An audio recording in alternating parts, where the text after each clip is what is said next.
heal. Because it's our shoot. It's not even. This is not even our playbook. we Right, just right. we just fall into place. It's not That's even our playbook. We didn't write nothing. It's already set in stone. We just gotta go, just move accordingly to it. right, right, But right. yeah, I think um that's something that growing up, like that's something that always motivated me too. I think that's just how I've always been like with school and everything. I think just the the intense competition in the house got me ready for what was gonna happen outside of the house.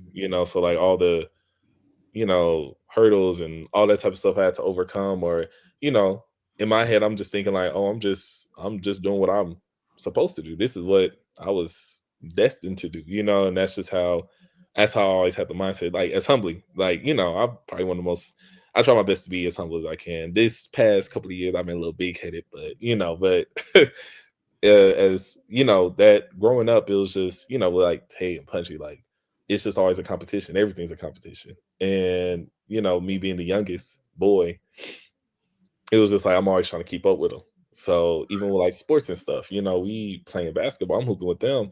I'm going as hard as I can, and if we win, we win. Or if I were to win, I would like barely win. I'm like getting my last breath. I'm trying to get water as soon as I can. And the times I would lose, I used to be a crash out. And I'm pretty sure Punch he would co-sign that comment too. I used to be a real crash out about things. Like it didn't matter. Anything we used to do together, if I lose, I ain't like losing. I still don't like losing now. I'm a sore loser. I'm not gonna lie. Um I just don't like losing. And I think that's just how I grew up. I grew up in a mindset like I can win it. If I can do it, I can if I put my mind to it, I can do it. So that related to like sports and everything, and then kind of like what you said about the whole grades situation, like hearing them poke fun about grades and stuff. I'm just like, Yeah. grades, like school, I didn't care about that much. That's why I was kind of just like, shoot, like I didn't really care too much because I was as a kid I'm just thinking about like sports and just having fun and stuff. But then when they started trying to crack jokes about grades, I'm like, bro, I'm not even trying, and I'm getting Right. A's and B's and I'm barely even trying. So I was like, okay, so let me show you something. So after that, it was like I was like I said, I'm taking like the dual credit classes. I'm taking AP classes. Taking this, doing the what they call it, tag, the talented and gifted. Like I'm doing all the programs, I'm doing everything just to show like I can do it all and more. Right. And so I think that was like a big thing for me. I was always trying to prove something. And I think that's how a lot of my childhood was, just like constantly proving something to them, or trying to show them like, oh, I can one up you in this, or I can do this better than you could do that. Yeah. And I um, saw that. yeah, and Yeah, like I it was, saw it. I yeah, saw it.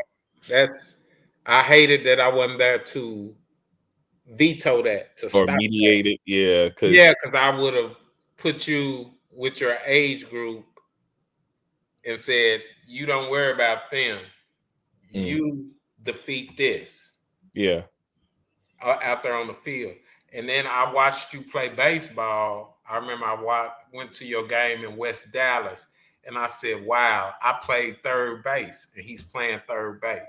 You yeah, bat, you swung the bat like I did. You doing everything that I did, just like me." And I'm like, God, all he needs, because I was raised around a bunch of Caucasians, and I understood the system, hmm yeah, system, and that's what kept me here, while the other more run fast black boys were still down here, yeah, because I knew the right things to say at the right time to get the job done. That's yeah, how that person get the draft choice when the other one doesn't. That's how the one person gets the scholarship when the other person doesn't. yeah, It's the little things. Like the yeah, Bible says, it's uh the small things that spoil the loaf, the leaven, the little leaven that spoils the loaf. It's those little things that you do right that takes you over the edge. That college scout, when he sees you position yourself to stop a grounder, hmm that your teammate might stop it, But if you're technically sound, Yeah. they're going to say, I want him. That guy, yeah. Yes, because He he's already got what we technically, need. Yeah. He already yes, got it. We only yes, got to teach him too much. yes. And Yeah. that's what I saw. I said, oh, I'm getting ready to pour into this kid like never before because I couldn't pour because of the sickle cell. Yeah. But with you, and I was like, God bless.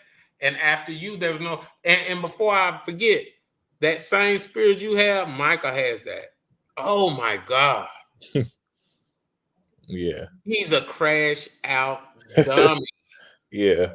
I mean, we go bowling and him and Punchy bowl against us. And if he doesn't win, he's a splendid bowler. He should have went to a HBCU and got a full ride bowling scholarship. I think we all get that bowling in us then. Yes, he I'm is nice with splendid. it. And he bowls with two hands. Oh yeah? Oh. He does it with two hands, and that ball curves. It's so beautiful. But when he does not win, it's like the end of the world. It's like he's destroyed. Yeah. I'm like, wow. So, and Punchy spoke and said you were like that, and I was like kind of shocked. I was like, not Nah. JIreh, because Yeah. JIreh, but hey, I was, I always kept up with you. And like I said, man, there's certain things that, as a man, you'll see that life moves in forward progress. And in my 54 years, I've never seen a person uh win a race when they kept starting over. Mm. I've never seen it. If you've seen it, please let me meet this person because they're a great individual. But I've never seen a person get the gold medal and come in first place if they always starting over. Right. You gotta pivot. Yeah. So So it's a can't go back. thing of where, it comes a time where you gotta say, hey man, okay, I gotta ante up and you know, and then the whole centerpiece is God, man. Hmm. I promise you, the whole centerpiece is God, because it's man, it was times, man, when you have your heart and soul. See, I started having kids right after my mother died, Yeah. so that was everything. So I was lost. I didn't have my father. I wasn't the type of person to go run home to my dad. I wasn't gonna do that. I didn't run to my big brother. I Yeah. slept in my car. I just stayed in Dallas and toughed it out. You know what I'm Yeah. saying? But I was by myself. I had no one. So when I started having children, that was my all in all. Hmm. And then when that was snatched from me, then I was like, well, wow, I guess God is just not meant for me. But he blessed me, man, to get into the school system. I tell people, man, children are wonderful. I don't believe in bad children. I believe in bad parenting. Dude, I went to Tulsa, That's a fact. and a white man named Bill Creel, rest in peace, Bill Creel. He gave me my CDLs, man, and he taught me into driving for a union school district. And if I tell you those kids would hug me, and I wouldn't hug them back, but it was like God telling them, hug him. He needs a hug. Yeah. And they would hug me, man. And I'm telling you, those hugs carried me through. Yeah. For real. Sometimes you need Those to. hugs carried me through. Yeah. I remember Mr. Bill would be like, have you talked to your kids? I'm like, nah. And he asked me something, and I light up and just start talking about what y'all used to do and how you playing sports and Punchy playing this and da da da da, and how y'all sing, and you know what I'm saying. And then I was back into that dark place. You know what I'm saying. Hmm. And then but when I started working for him, after he gave me my CDLs, because I flunked the test. Mm. I literally flunked the CDL test. That's why I can tell you all that test stuff, that's fake. You could do it if you want to do it. All that stuff, don't test me Yeah. for real. So, but he gave me my CDLs even after I flunked and told me to do it. He asked me to do it, and I obeyed him. And that man, that guy kept me busy. And those children, man, those hugs. I wish it was so long ago. Those children are grown now, probably with their own families, but I wish some kind of way I could let them know, man, those hugs that these little booger bears was giving me pre-K, Yeah. first grade. And then they was white kids. Yeah. It be that. Yeah. It was the white kids. It be some, I'm like, boy, what in the world? those are the good ones. They don't know no Yeah, better. they didn't see They haven't color. been. They haven't been They taught. Yeah, they didn't haven't see been taught black man. from their Yeah, parents yet the difference. man. They They just would see they would people. just grab me and hug me. Have a good weekend. And then when they found out I wasn't coming back, because I taught summer school, and then I said I'm not coming back. I'm going back to Texas. I mean, they cried and just brought me gifts, and I mean, they were just some great children, Yeah. man. Great children. And I know you didn't know that I was into the audio video business, and we got to. Uh, that's how your brother got introduced to you through your short movie Hmm. that we Yeah. we we screened on the channel, man. And Yeah. that's a gift. Yeah. That's a gift. And a lot of artistic people don't really understand us Yeah. because we think outside of the box. Hmm. We think Yeah. way outside of the box. I'm a way out person, and I Yeah. used to run from that, but now I grab it.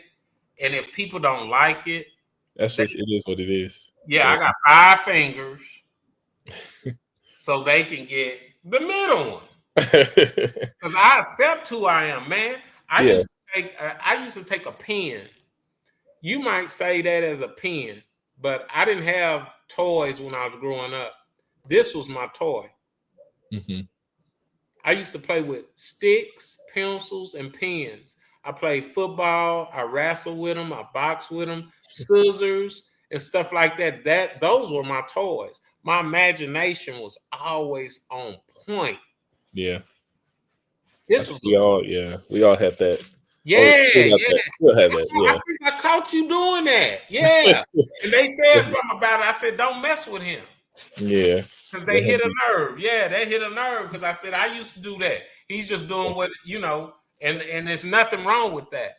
But the thing is, man, honor who you are. Yeah. Honor, uh, know that you come from a strong, very strong bloodline. That your great great grandfather left Oklahoma because he killed a pink toe when it wasn't supposed to be doing it. Hmm. You did. Yeah. You come from some stand-up dudes. You come from a lineage of stand-up men that took care of their families. Your grandpa, uh, your grandpa Ragsdale, he ain't like me. He wasn't like me. I knew better. I knew better. I just chose to do wrong. But I'm a man and I own it. And I can say that because that's not me anymore. Yeah. People that can't say it is because they're still living it. Still lingering. Yeah. Yes, yes. Hmm.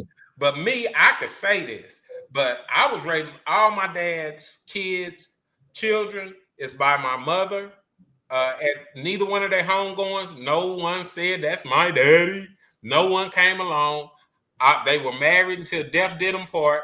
All 4 of his kids was by his wife. Yeah. That's where you come from. That was your grandpa. He never got so much of a traffic ticket. Mm. He went to work, he fed, and he provided for his family. That's what Charles Ragsdale Sr. did. I'm so tired of black people we elevate trash. Yeah. We'll talk about everything that's negative, but you call a straight guy, oh, he green. Yeah. I was I think I just saw a post like that. Yeah, Somebody was like, they're like, black people find a way to talk about anything, even if you're doing right. Like, look at this dude reading, like getting like talking about it because he's reading a book, yeah, what a, or yeah, yeah, look at him in college. Look at him not shooting guns.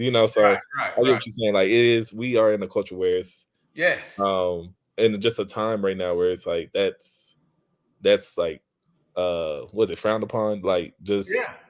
being trying to do something different. And even like growing up, I'll say for me, like that's why I think now I'm so because even with like the film stuff, it took me so long to actually like put it out and like actually say like, oh, I want to do film. Because even when I was like doing the like theater stuff, it was kind of like, it's a stigma with men in like film and theater stuff. It's like, oh, you're you a little sassy, or a little feminine, or you're Hmm. flamboyant. That's the word I was trying to Right. think of, it. Flamboyant. And this thing, I'm just like, shoot, I'm still me.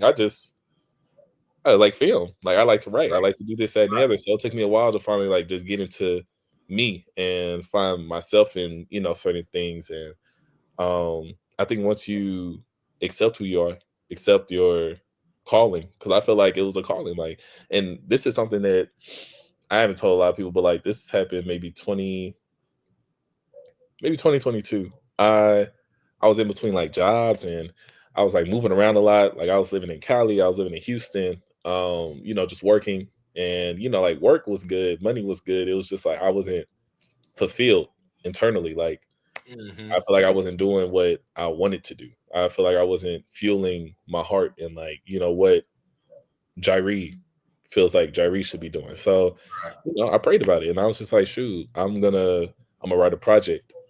So even the project that, well, I'll do the story first. So I wrote a project during college, and I tried to get it not published, but I tried to get my advisor to let us do it as like a senior project for me. Hmm. She approved of it.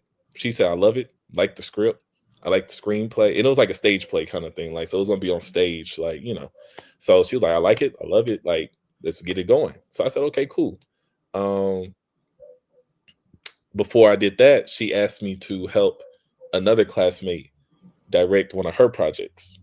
And me and this girl, I did not get along with her. And I think that was because the ego. I had a lot of ego at the time because I was performing a lot. I was doing this, and like even on campus, like people knew like, oh, you act, like, oh, you do this, oh, like, and I was involved on campus too. And like we had a small campus, but like if you didn't do nothing, you just didn't do nothing. Right. So I was actually active. Like, I was doing more than just two things on campus. So uh I kind of came in with like the mind, and she asked me to direct it. And at the time, that was like my first time ever directing anything, or helping somebody with something. Even just her saying like, "Oh, can you help somebody else with a project?" I came at it with the wrong mindset. I was just like, "Why am I helping this girl when I know I write better than her? I know I can do this better than her." Reading even when I read her project, I didn't even read the full project, and I came into the rehearsals trying to direct the project that she wrote. And It turned out me and her, we butted heads so much. Um, I left the project. I didn't want to do it anymore. I was like, I'm not. I'd rather not. I'd rather make my way on my own thing. I don't even want to put my hands on somebody else's project because um, now realizing it, I wouldn't want somebody else to direct something that I did if they don't see the vision that I see. And I didn't see the vision that she saw in that project.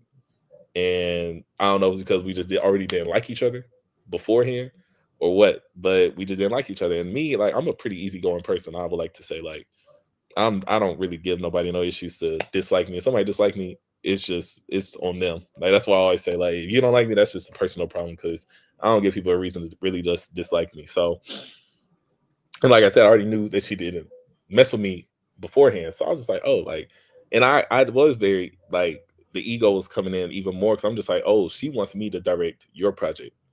So that means she don't think that you can do it right.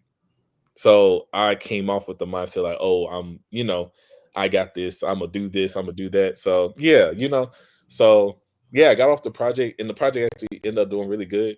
It like went really well in like the city of Little Rock and like in Arkansas in general. I think they even did like a news thing on it, and that was just like kudos to her and like that project. Because I was just like, dang, like that's when the like I had to humble myself at that point. I was on such a high because I knew I was doing projects, I was doing this, I was doing this. And I was just like, okay, like I could really make this work because I'm hearing from people like, oh, you can act, like, oh, you could do this, oh, you could write, oh, you're talented. I'm like, okay, cool. Like, I think this is me, like this is what I can do. So seeing somebody that close, and I'm saying like close, like personally we're close, but saying somebody like literally a peer that I was competing with, see them do something that I've been wanting to do, it was just like, okay, like you need to like chill. Like you need to go ahead and like kick it down a couple notches and like really see like what you're doing right now, like how you're coming off to certain people. And even though like I'll say to this day, like I never had a bad experience with someone I worked with or anything like that to that level, but like that had me just thinking like, okay, I need to come off a certain kind of way to people so that this doesn't happen again. To where it's like I'm off a project because I can't work with one person. I'm not gonna let one person ruin an opportunity for me that's can catapult my career, so Yes. Oh my so God. When yeah, did this happen? What year was this? this was I would say 2019 probably. So I was like 19. Yeah, I call those springboard experiences. And Hmm. I don't know whether anyone ever told you, but like when I was in the rap game, man, I was in the studio with Vanilla Ice, and we was recording over in Garland, and he had just did the Ice Ice Baby album, and he was with Ichiban Records. Tommy Kwan was the manager, and the reason why they brought me in because the guys that own the studio, Wayne Starlins at Sweet Taste Studios in Garland, I don't know where they at now, but I don't know whether he's even still alive. That was so many years ago. But they was like, they took me over there. Rest in peace, Kelly Hurl. He took me over there, and they said, "Hey, we from Muskogee." And I was like, "I don't know y'all." They was like, "We know your people." So they Hmm. was like, "Lil Rags, come over here and rap with this white boy." And I'm cussing and I'm killing. You know what I'm Hmm. saying? And smoking my weed and drinking and I'm thinking I'm Chubb Lover. You can't. This white boy can't out rap me. And they Right. said, "Hey man, just chill, little Rags. Just chill, Ragsdale. Get on his album. Yeah. This white boy is about to blow up, It only takes one opportunity. but he's not going to stay. Yeah. But with your skills and your gift, you getting on That his experience. project Boom. to take you to that other level." Yeah. And I refused. I went with BKM Records, and Vanilla Ice. Yeah. So a zillion records. He Yeah. was the Like reason why Death um, Row Records, you like wouldn't know three Suge time Knight, platinum or whatever that song. Yeah. There's Ice Ice Baby. yeah. Ding, ding, ding, ding, ding, ding, ding. Yeah. Sad. And what was sad, bro, Turbo, all them damn big up. What's up, Turbo? All the dancers, man, they knew me personally. Hmm. And all his people was like, "Chubb, you should be with us."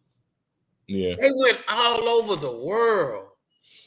And then they would come back to Dallas, and I would have to sit there and see that. And just listen to stories. Oh Yeah. man, Yeah. hey, That hey, I'll have you. I had a ego edging God out. I had an Uh-huh. ego issue where I can't stoop down to this white boy. He can't out rap me. Yeah. Not realizing that this is business. That's Not what it is. realizing, Yeah. yeah, that the Bible says that he'll make the devil your footstool.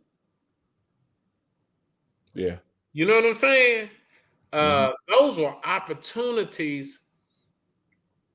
And then even when I got into the gospel game, the Sons of Christ, that More Like You CD, and it was you was part of the dang manufacturing team. Y'all put the CDs together. We was a company with ourselves. Yeah. And Self-made. look, we got invited to the Stellar Awards. We got nominated as the best new quartet, best new that. And I refused to go because I was going through all the divorce stuff. Yeah. And the day of, they came to my apartment, and I just turned off all the lights. And I had told them earlier in the day, just go. I'm Yeah. not going, but I want y'all to go to see if we win the new artist thing at the Stellars. Yeah. And I called them the next day. They said, "Man, if you didn't go, we wasn't going." That's real though. And I was like, "Hey, man, I just blew it all." And then not just that, but then I went to Tulsa, and Huey Williams, R.I.P. Huey Williams. He just passed away maybe a month ago. The William brothers, big brother of the Jackson Southerners. He heard us at a showcase. All the best groups of Dallas was there. And I had to go preach in Garland. So we sang and I left. You was with us, you was a little boy. I left. And we went to Garland because I had to go over there and preach. And Huey asked them, "Who is that group?" And Victoria told him, "That's my brother. I got his number. You want to talk to him?" He said, "Yeah." And they was like, "You don't want the Mighty Travelers? You don't want Brotherly Love?" He said, "No.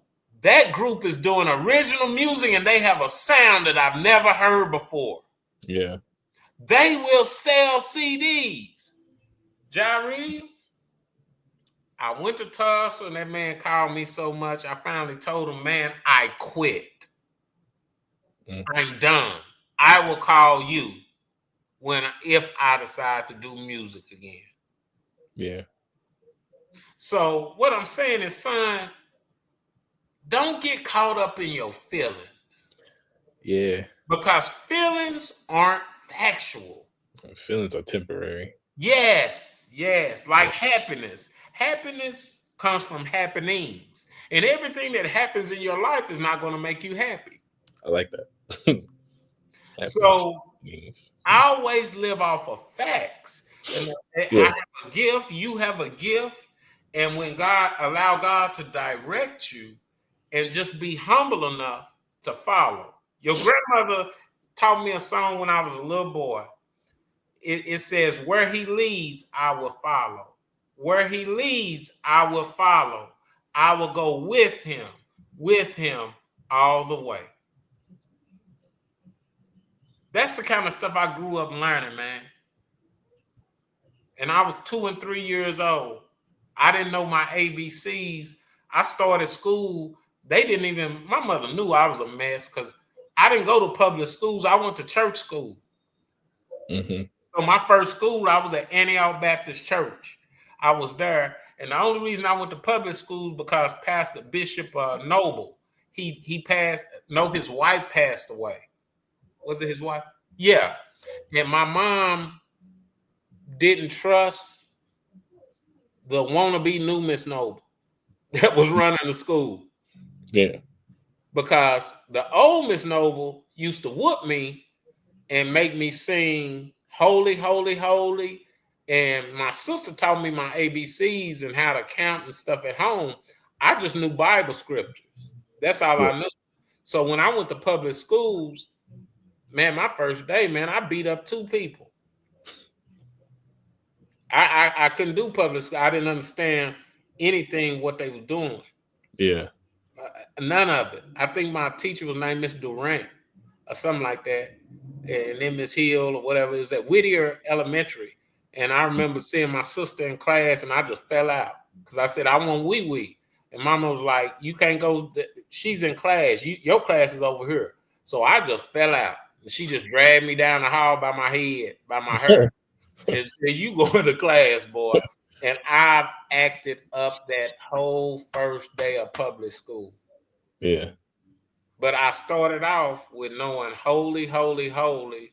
And I thank God that even though life took a whole lot of different turns, my reference and the first thing I learned was holy, holy, holy, and move Satan, move out of my way. Yeah. That was one of the first songs that I led, and I've seen the Holy Spirit come up in a place. Yeah. I remember you had us singing that song. Yes, Yeah. yes. And I thank God that I never forgot it through all my mistakes, through all my ups and downs, through all the turnarounds. I was able to go back to that. And I thank God for that, man, because I've said that to a lot of people. And you know, we're such a jealous people because we're so rotten. And when you start saying you had a good upbringing and your mom and daddy raised you up in God, people don't like that. But I tell people I was blessed. I Mm-hmm. was blessed. And all of my friends are gone. Everybody that you seen me play music with coming up, they're deceased. Mm. Tony Corbett, his boys used to play sports, and they were following y'all and coming up with y'all. Tony Corbett's deceased. All of my people are gone, bro. But Yeah. God kept me here. I thank God for His grace and mercy. I thank God for you. I thank God for all. I thank God for life, man. Yeah. Cause it's nothing is promised. Ain't nothing promising this world. Yep. So for Nothing. not Yeah. even birth. I was about to say birth, but birth not even guaranteed. Some people don't even make it to that. See, see, Oh, and yeah. see. I can say I'm guilty of that too. Yeah. So you have siblings that didn't even get opportunity. Mm. You did. So Yeah. that's why a lot of things, life is say, man, life throw curveball. But I pray your strength, and I like I said, uh I'm happy that uh I'm happy. I didn't know what I was doing when I did it, when I would give y'all right back to God. Hmm. And I would always pray. If I didn't pray for myself, I would always pray and ask God to protect my children. Yeah. You know what I'm saying? Through no matter what, protect my seed, protect my children. And then finally, he told me, stop saying that you already gave them back to me a long time ago. Remember, Hmm. I don't need you to keep repeating yourself. Yeah. I know you. I knew your hairs on your head when you had them before you was in your mama's womb. Yeah. Your mama wasn't yours. I loaned her to you. You know what I'm saying? Yeah. I like to say God has this big flower bush on the outside of his house. And on this big flower bush is families of different flowers. And every now and then he'll need a new flower for his vase in his dining room. So he'll go out there and he'll pluck a flower out, and he'll take it and put it in the house with him. So that's the way I like to say when he plucked Tay Tay, he went to that Ragsdale flower bush and said, I'm gonna Yeah. take him in the house. When he took my mother, he went there and said, I like that myrtle flower. I'm gonna take that, put it in the house. When he took my father, he went to that Ragsdale bush. He took that flower and plucked it, took it in the house with him. That might sound crazy, but Nah, that I like that. Nah, that's the way to see it though. yeah, that's the way I get through stuff. And that's yeah. Everybody got their ways of what's the word? Everybody has their vices or their ways of coping with things. And Right. I'll say even with Tay, like that was one of the we talked about that Yeah. like on the phone and everything. Like that was like even now I still haven't I mean, I don't think you ever really just recovered from losing somebody, but You know. um I'll definitely say even now, like I still struggle with it. Like it's hard talking about them at times because it's just it just happened. Like it just boom. So Yeah. that's the way to see it though. You got to turn it to Yeah. something new because I can soak in it and I could be like, oh, like because it's been times like where I've just been in the room just like in my feelings, just emotional because I'm just like, dang, like he's not gonna be able to see like my kids. They're not gonna be able to know that their other uncle, or Yeah. that one uncle that they're just never gonna get a chance to meet. Um, or like even right now, like my girl, like the girl I'm with right now, like she or not, yeah, the girl I'm with, Yeah. like Tay's met like a few girls that I've dated, but like you'll never get a chance to meet her. He's not gonna ever meet my wife, like whoever my Right. wife is, like he's not gonna be able to like run into her and make jokes about her and like crack jokes with her and stuff like that. That's just something I'm never gonna be able to get again because of the fact that he's just not here anymore. So you gotta find ways to be able to move past it. And it's not even moving past it, it's just like accepting it. You gotta swallow it. Yeah. Yeah. Yeah. Because if you don't, it's just you just gonna be looking at it and it's nothing you can do about it. Literally, there's nothing you can do about it. Yeah. You can't change it, you can't make nothing. I mean, you can't go back in time. Wish we could, but you